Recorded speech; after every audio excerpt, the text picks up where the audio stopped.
What's going on, everybody? Welcome back to This Isn't Citizens of Gaming podcast. I'm Tim. Hey, this is Josh. And I'm Brenden.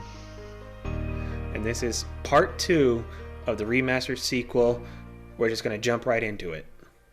All right, Josh, so what would be your second game?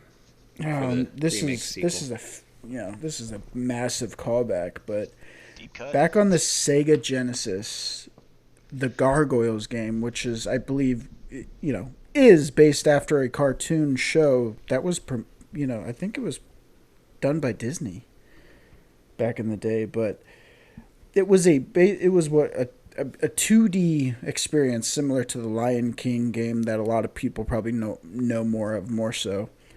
That was a very difficult game to beat back then, but this one as well was pretty hard, but I would love to see them bring that back.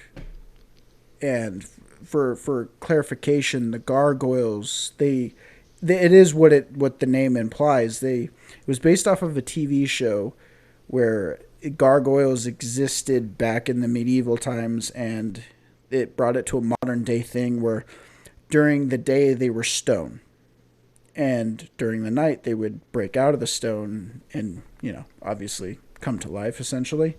And the game just kind of complemented just like the show and just everything that would go on and allowed you to be the character. One of the main characters. I forget his name. Goliath. And it was the most unique experience for me as a kid because I was so in love with the show. And when they made it a game, I was all over it. And being able to do those iconic things where they're smashing their claws into buildings and climbing up and being able to slightly do that in some of the levels on the game. If they did that today, if they brought, either a sequel or just a whole new version of it back, I mean, you can even say what Rocksteady did, the Batman games, right? Imagine if, they got their hands on that. And that's probably closer would it be if it was a remake, if anything. Yeah, that's what drew to my mind. Imagine if Rocksteady did something with a Gargoyle game, would be one hell of a game, I think. I don't know. Did you guys play Gargoyles at all, or anything reminiscent of that Sega Genesis era? Oh, yeah. So I played the Gargoyles game. I didn't have a Genesis, so unless it came out for something else, I don't. Nope. I remember the game itself, but I don't think I ever played it. No, I'm pretty sure it was Genesis only, and even then it would have. The other thing it would have come out on would have probably been a Super Nintendo, but I'm extremely positive it's Genesis only. I think. Yeah, I don't know if it is anything else, honestly. It came out, kind of around that weird time of where Disney was putting out good games, which sounds really disingenuous, but yeah. They had a history of cashing in, and then they put out the Toy Story game, the Gargoyles, Lion King, and Aladdin, all within a couple years of each other, and all of them were genuinely good games. They're hard as hell for some reason. Apparently they hate the children that they're marketing towards. that Lion King game was unforgiving.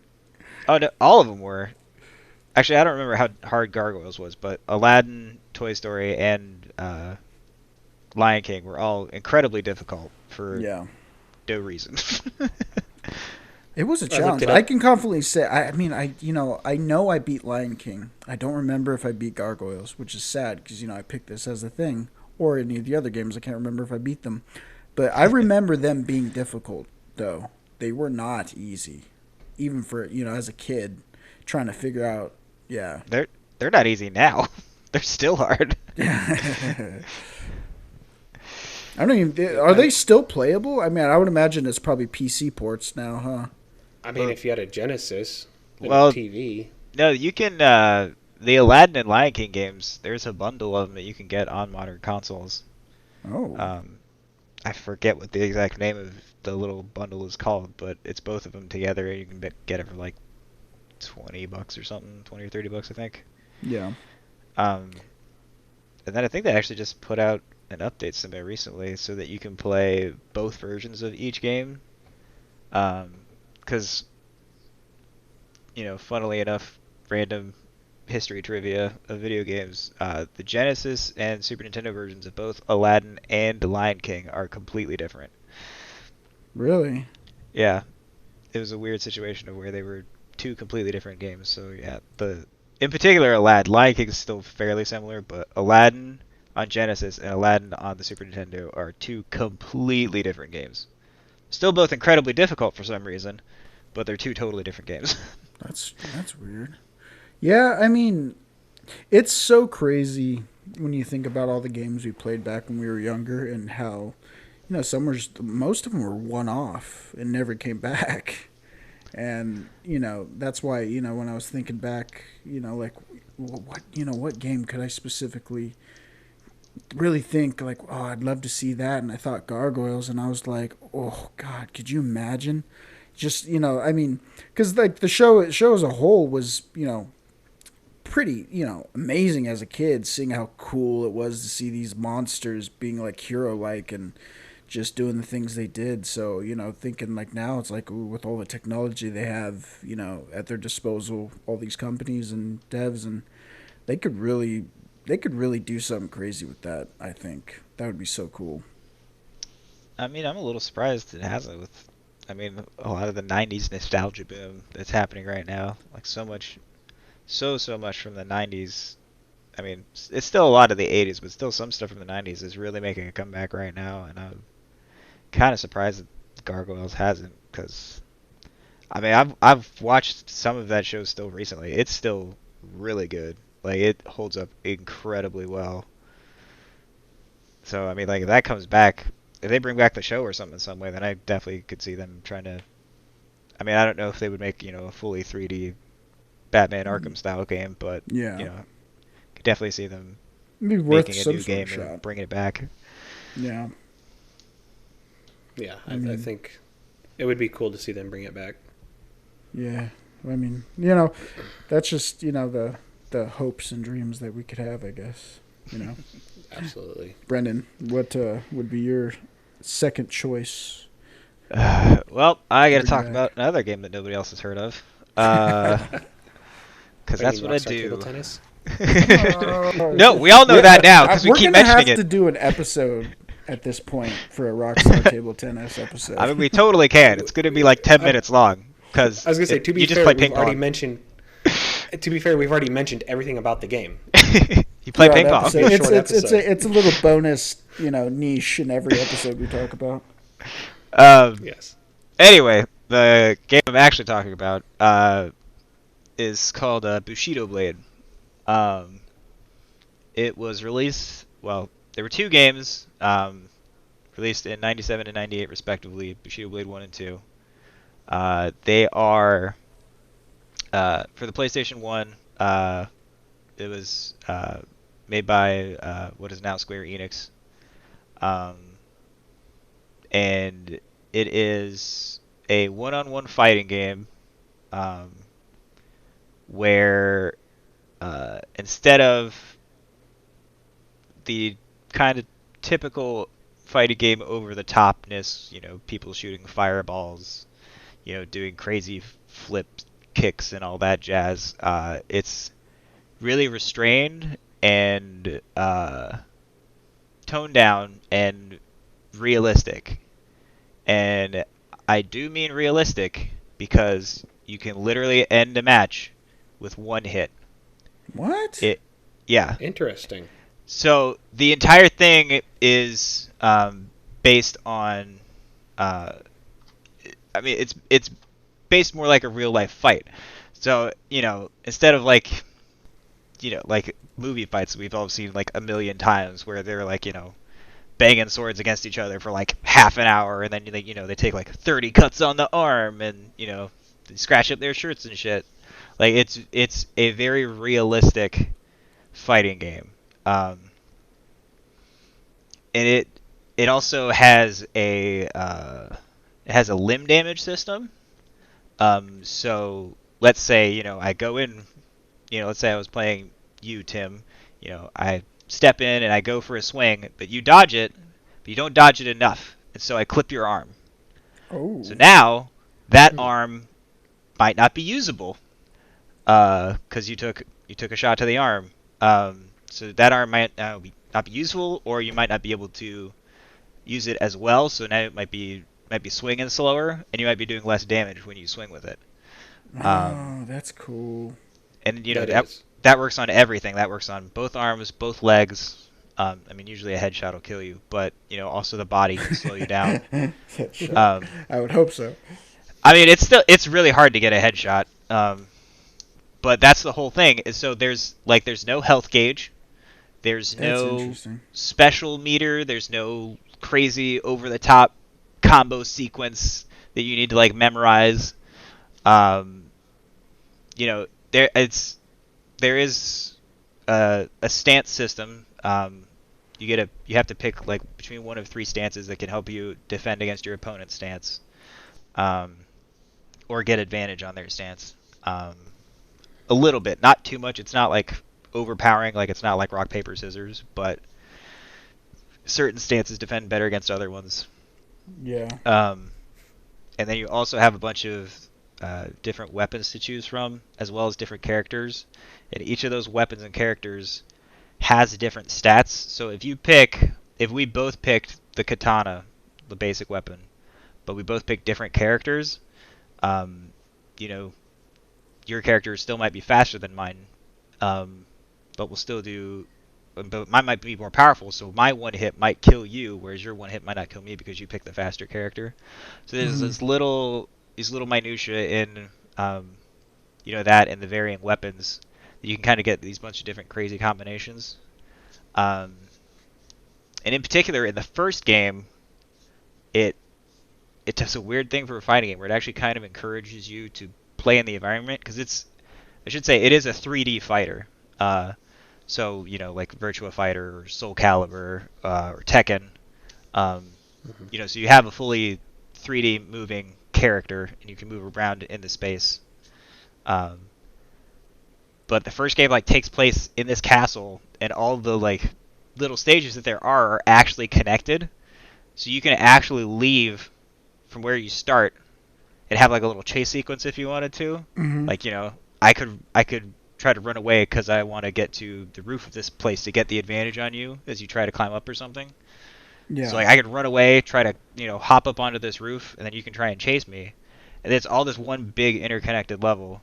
Um, and there's like it's kind of some stereotypical Japanese samurai fare stuff, but there's like a room with tatami mats in it. There's a courtyard outside. There's a cherry blossom grove, stuff like that. But you can, in theory, if you know where you're going, you can get around the level, and you can start in different areas too.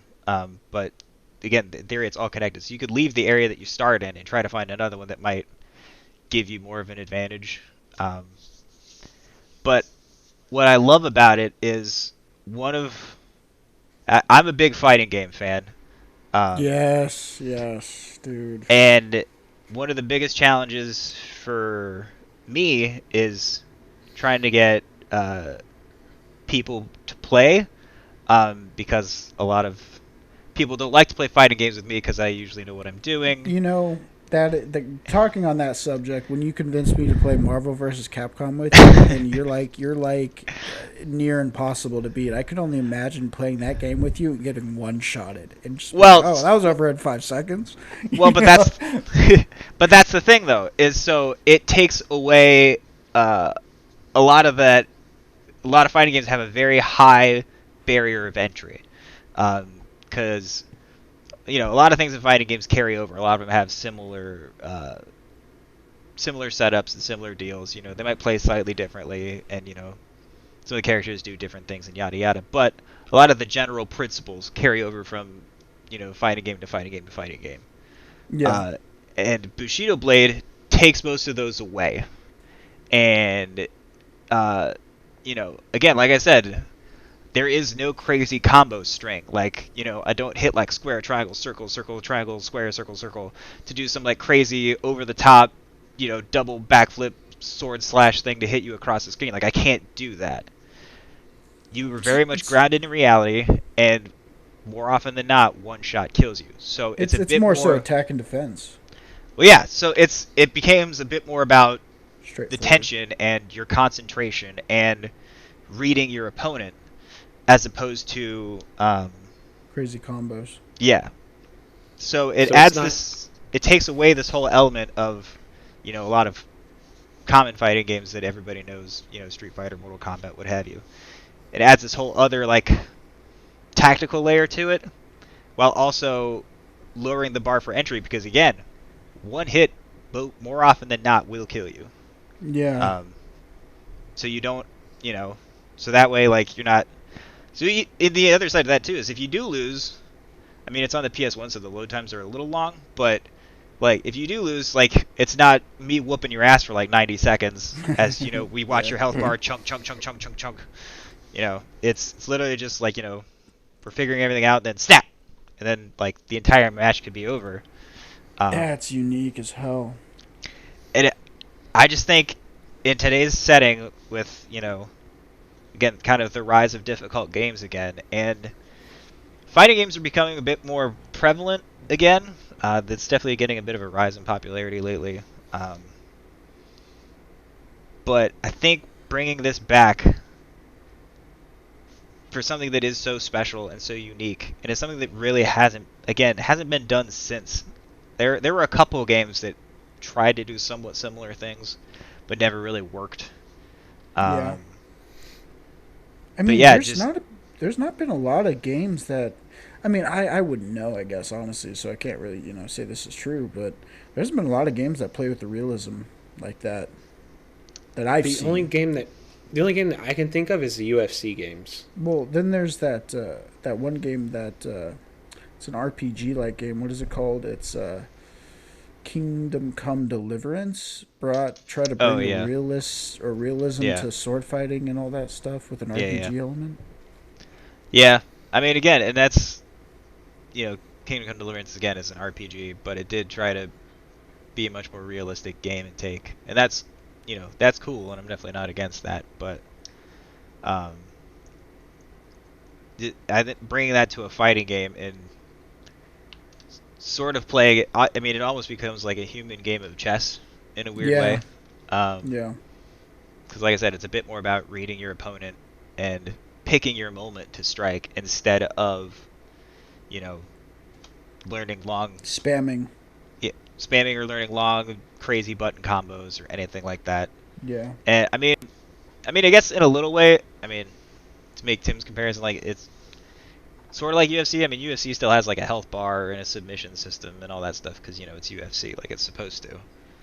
Right. But yeah. um, yeah, and UFC also kind of has a limb damage thing as well. But it's That's what I was getting at. Oh, yeah, okay, okay, okay. it's just that lowering the bar that low because that's again like it's one of the hardest things for people who don't play fighting games and who haven't played fighting games. Yeah, I mean, I've been playing fighting games most of my video game life.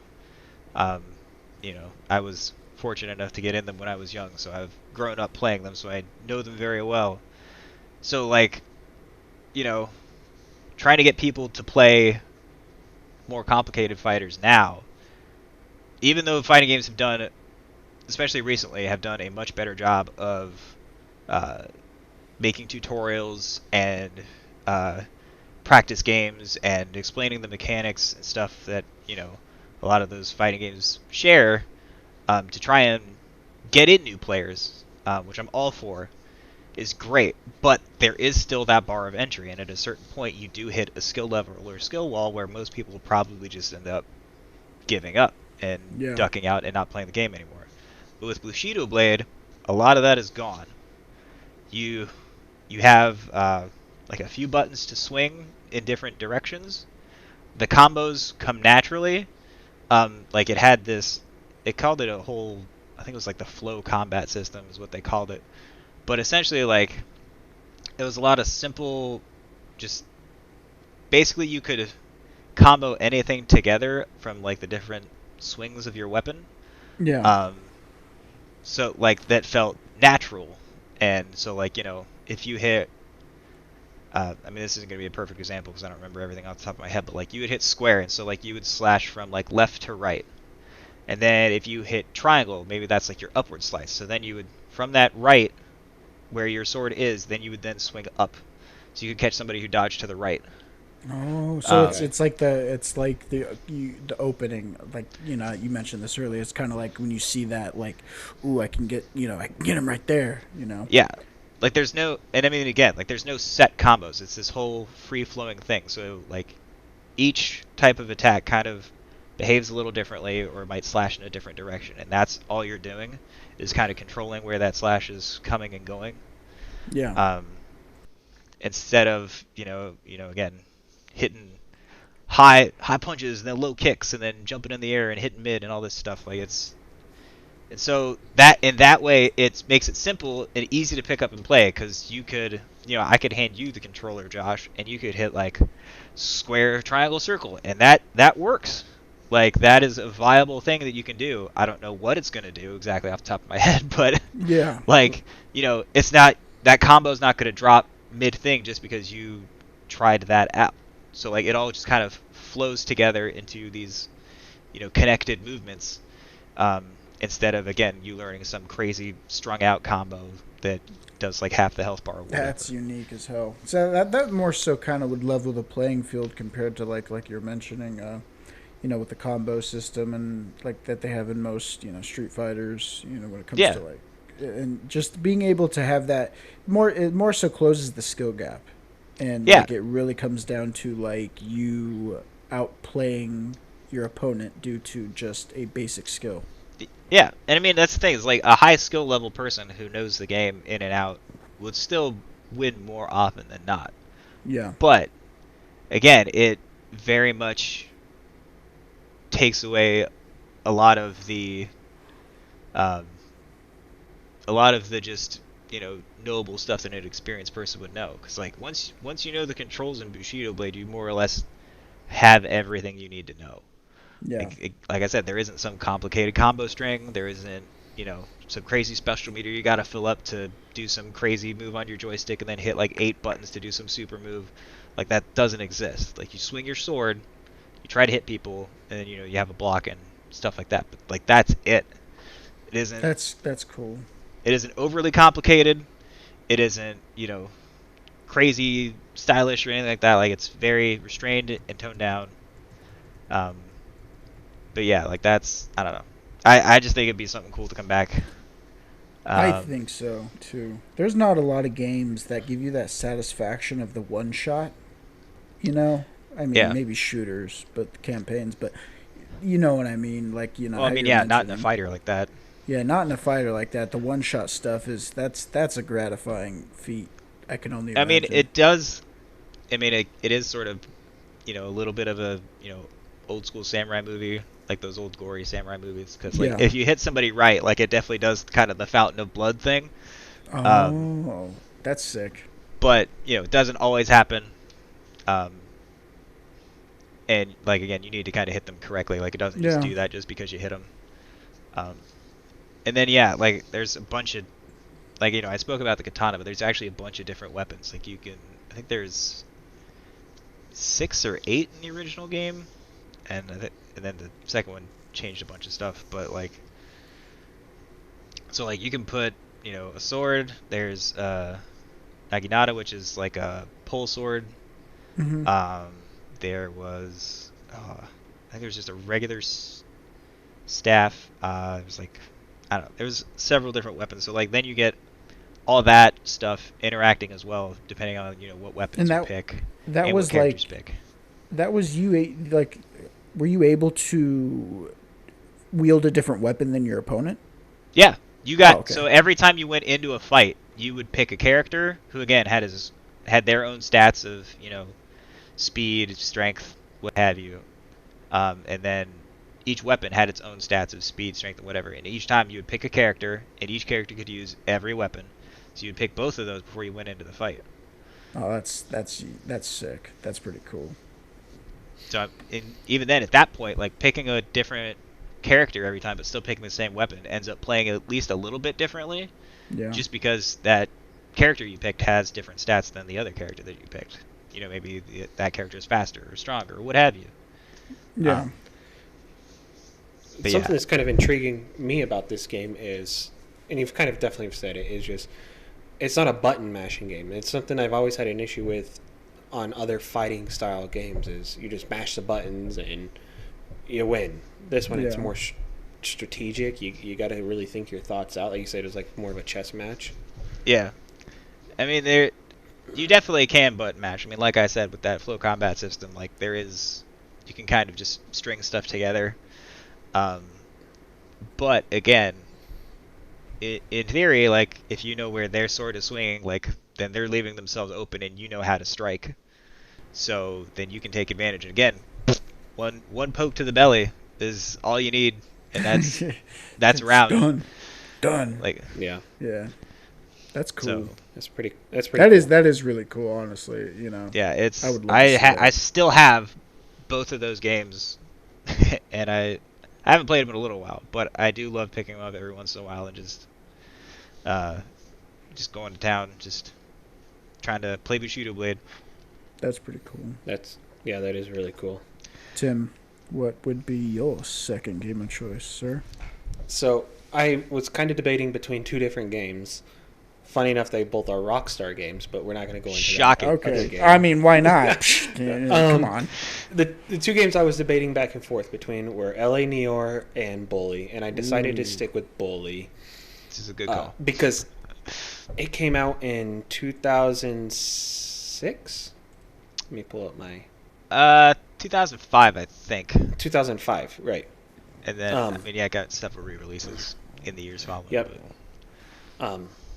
It's a typical Rockstar game. From what I remember of it, it played like every other Rockstar game that's come out, like the Grand Theft Auto series. But this one, you follow the protagonist, which is he's trying to, contrary to what the title says, bully. He's actually trying to stop the bullying inside the school, and he's building partnerships with different cliques until he can stop the jocks, which are like the head bullies of this school. Oh. It was just kind of a unique game, especially a unique game for Rockstar. That wasn't their typical title. It had little side missions, of course, like every other Rockstar game does. You could actually attend classes and get grades for these classes as well, which I thought was a nice little feature that Rockstar added in. That's neat. It was open world. You had skateboards, bicycles, scooters that you could, roll around on this campus. It was a private school. So I'd love to see this game come back as a sequel also. Honestly, I no other reason than I just think it would be fun, and I know the community has been begging for a Bully 2. Was it received well? Oh yeah. Yeah. Yeah. Game was huge. Yep. I never played it, so like you said earlier, like contrary to popular belief, bully, you're not the bully in the game. I thought maybe from what I saw, you were the bully, and Nope. Oh, that's cool. Okay.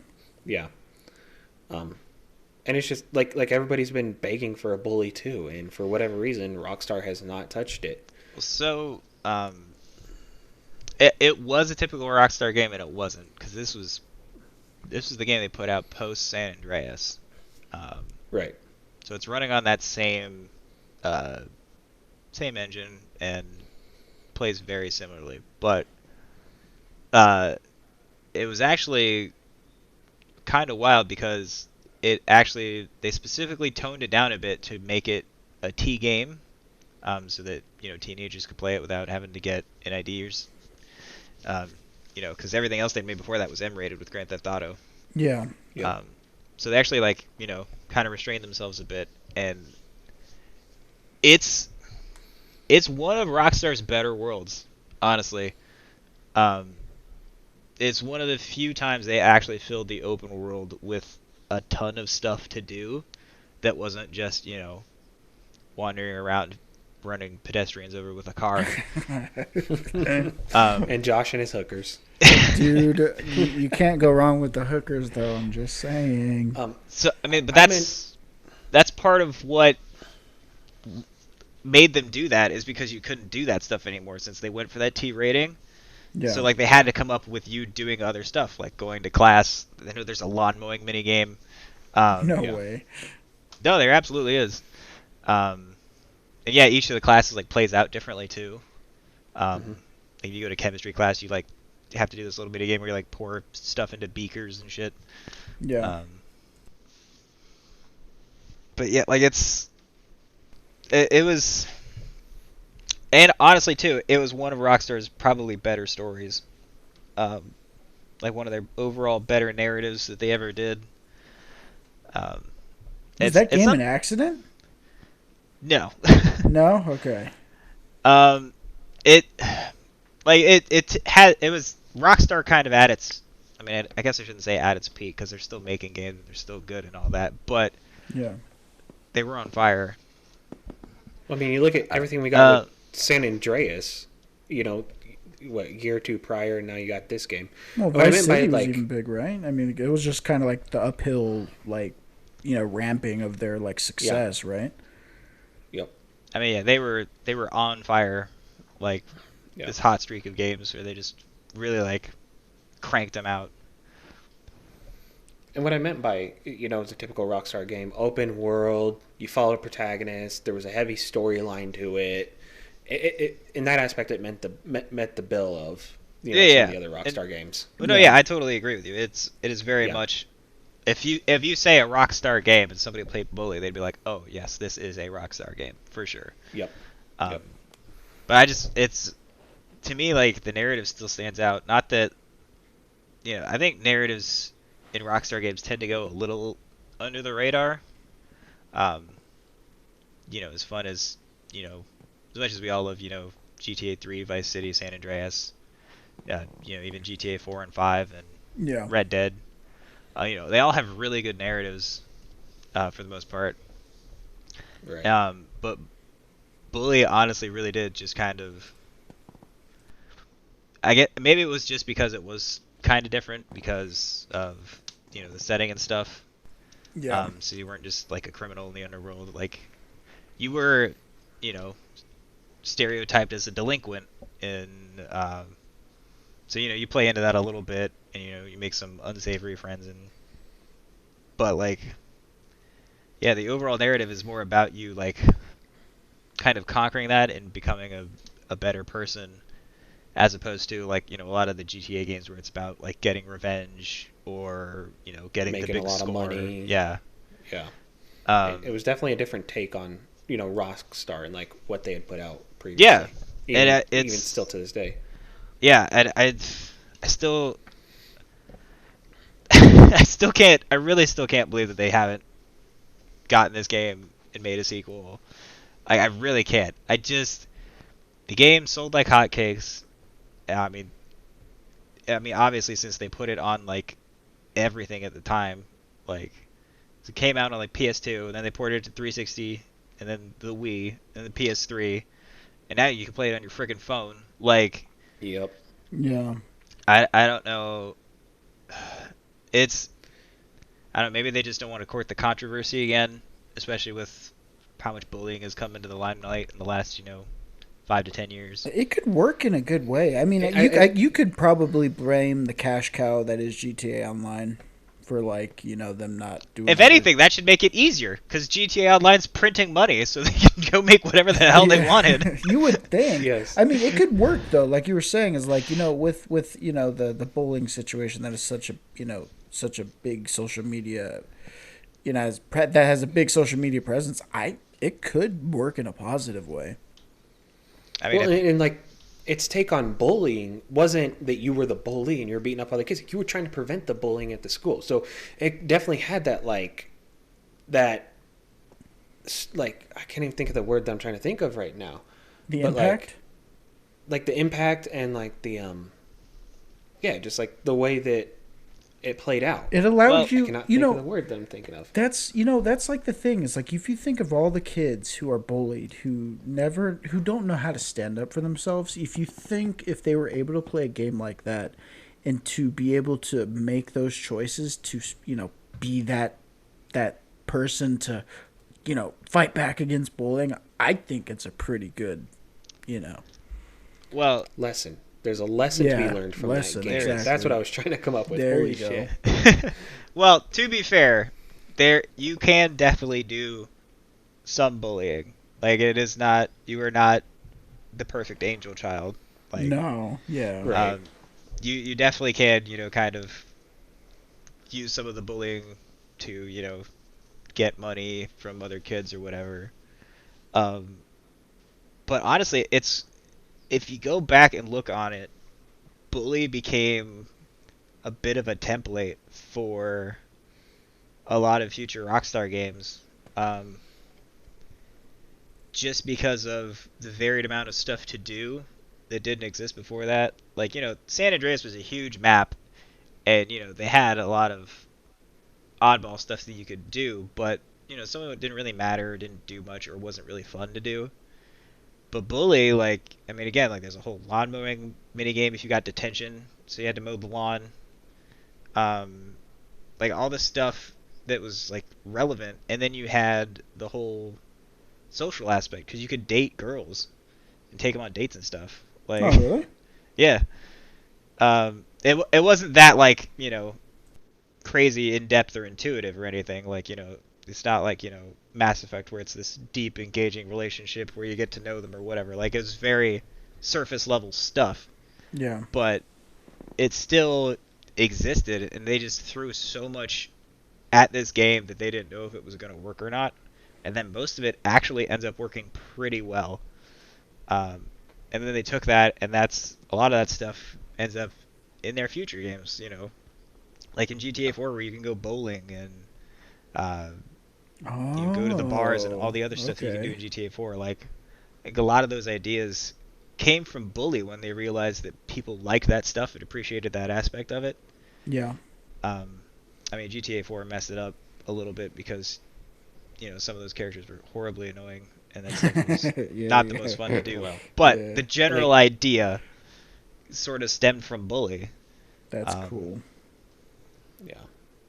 So I would love to just see a sequel, and even if they're kind of worried about to tone that line of teen versus mature, they could even ramp it up, take it to like a college setting, and make it more adult based, so that way they don't have to try and tiptoe that line while still creating this game. Yeah, that's true.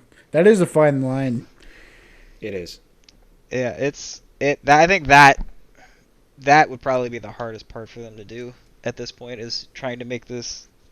I mean, at a certain point, like you do just kind of need to call it Bully.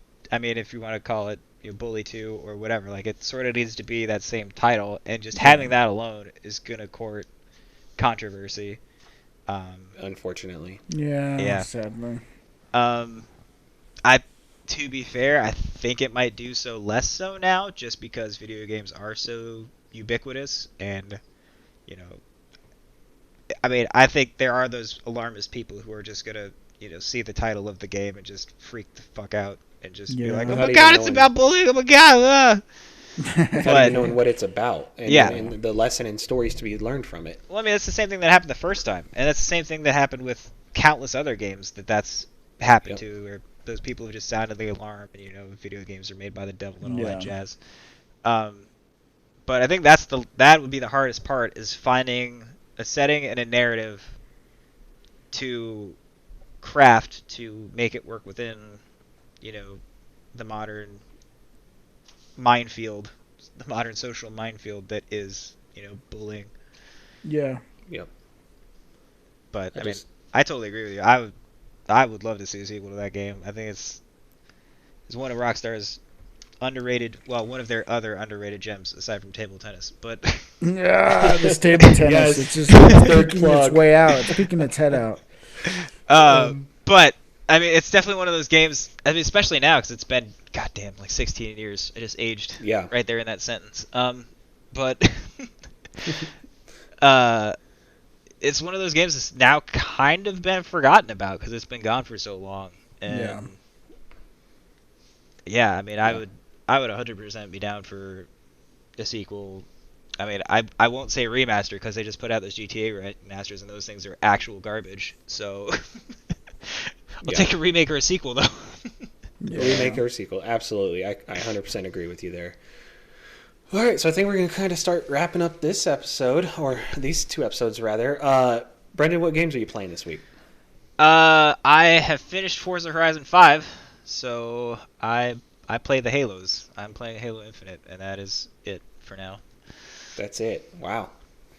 I That's was insane. surprised at how quickly. Well, it makes it sound like I'm some like god level player or something, but I mean, you are the godfather He of is. games.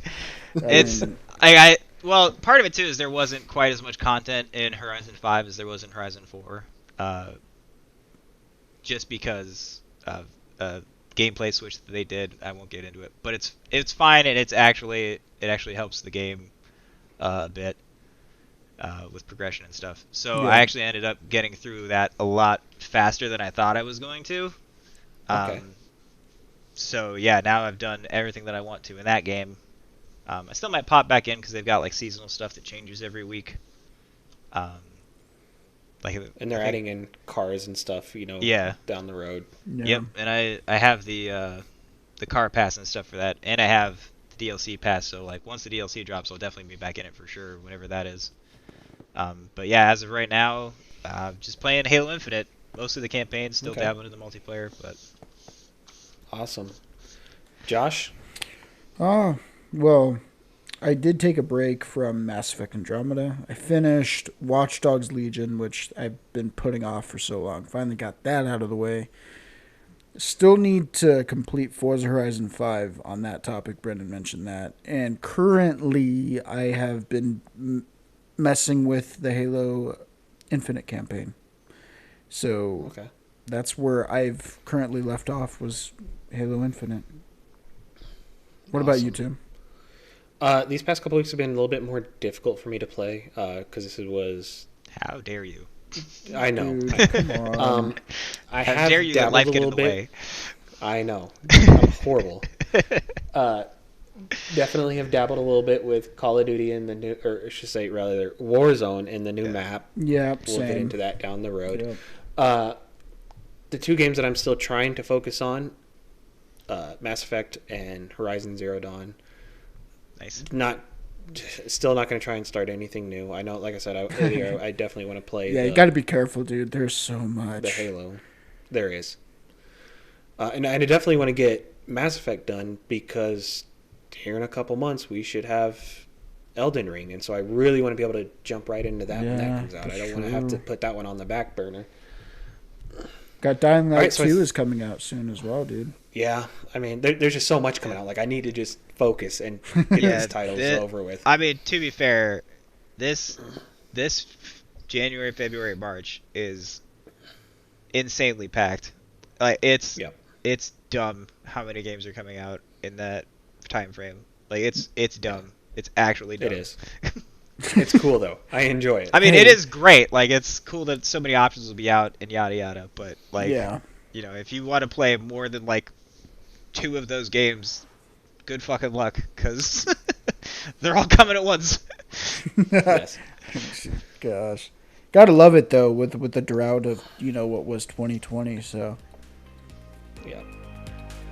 All right, so I think that's going to wrap it up for these 2 episodes. Really appreciate you guys staying with us. You can catch us on Spotify, YouTube, Apple Podcasts, at CO Gaming on Twitter. We're on Facebook as well. I don't know if I've even mentioned that in the past. Leave a comment, DM us. If you have any questions, we'll do it here on the show. But again, really appreciate you guys hanging out with us, and we will see you guys next time. Thank you, guys. This is Josh.